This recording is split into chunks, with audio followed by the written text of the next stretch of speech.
Death is not a pleasant topic, but it is the topic that cannot be avoided by all. No sentient being, however lofty or privileged, is exempt from death.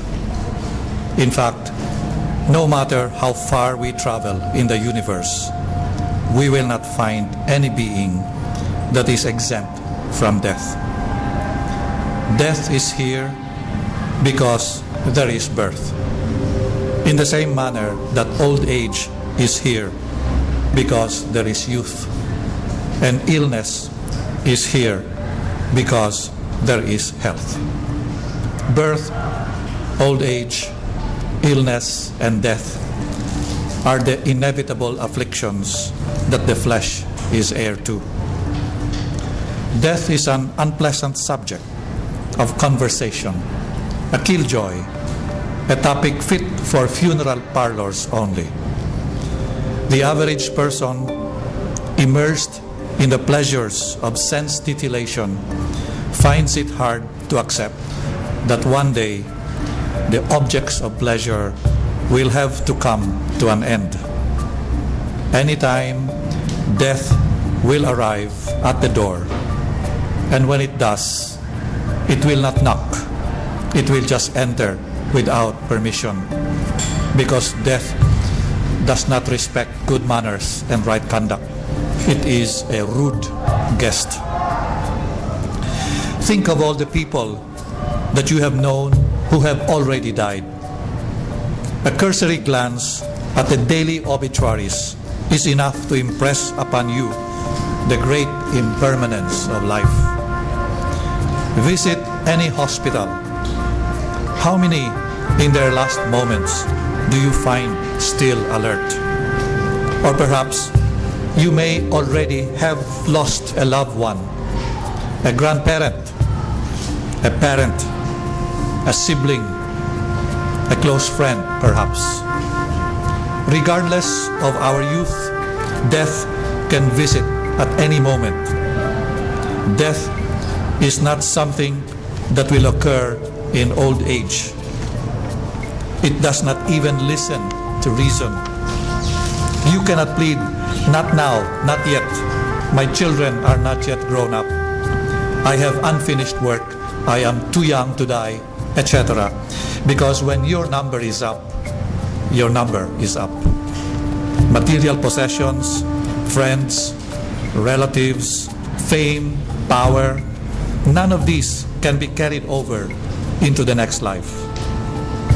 One day, we will all die. Rich or poor, young or old, famous or infamous, no one will live forever. Death is the great equalizer. It destroys attachments to sense pleasures. It gives a sense of proportion to our misguided sense of values. No one born into samsara is free from the suffering of death. Suffering was the first thing that the Buddha taught immediately after his enlightenment. His first sermon after enlightenment was about death and impermanence. And he ended his career with the same teachings on death and impermanence. True it is that the Buddha decided to leave home and seek enlightenment after encountering the four signs: an old person, a sick person, a corpse, and a renunciant.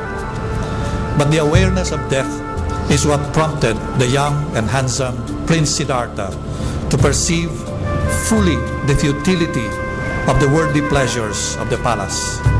And realizing the inevitability of death, he resolved to renounce every worldly thing in order to find a solution to this most fundamental of existential dilemmas. We try to avoid it. We deny it exists. We avert our eyes from its presence, and we speak of it only in whispers. In fact, we cover up signs of aging through cosmetics and surgery. We try to hide the reality of death by putting makeup on corpses to make them appear lifelike. We engage in practices to prolong life. But all of these are at best temporary measures because eventually we will all die. All of us, without exception. Look around you. Everyone who has ever lived a century or so ago has died. And even the saints and sages of the past have all died. There is no reason to suppose that anyone will escape death. Death is the fate that awaits us all. This morning, we shall go to Tibet and study the Tibetan Book of the Dead. The Tibetan Book of the Dead does not shun the topic of death. On the contrary, it teaches that death is the key to the mystery of life. It also teaches that the contemplation of death and its actualization can soften the hardest of hearts. And because it is our common destiny, it can destroy barriers of caste, of creed, of race, and of social status. But first, Tibet. The autonomous region of Tibet is a region in Central Asia bordering India, Burma, Nepal, Bhutan, and Sikkim. It lies about 4,500 meters, that is about 15,000 feet above sea level. The Kunlun Mountains in the north are almost as high as the Himalayas, making it known as the roof of the world, to the effect that its temperature can fall as low as minus 40 degrees Celsius, with heavy snows and fierce winds.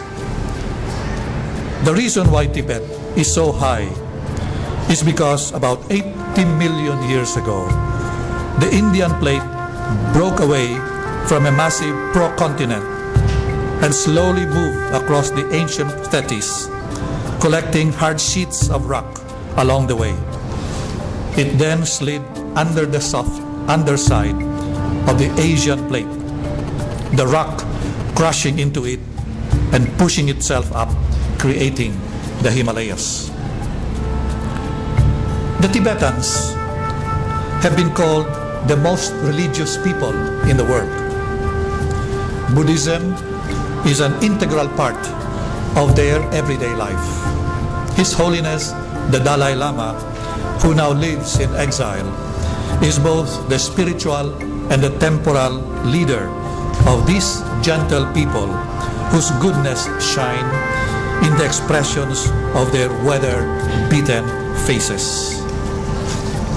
The Tibetan Book of the Dead is a funerary text composed in the 8th century by Guru Padmasambhava, otherwise known in Tibet simply as Guru Rinpoche. He is the one who introduced Buddhism to Tibet. But he dictated it to his wife, who wrote it down, and the wife's name is Yeshe Chogyal. The Tibetan Book of the Dead is recited over the dying or the recently dead.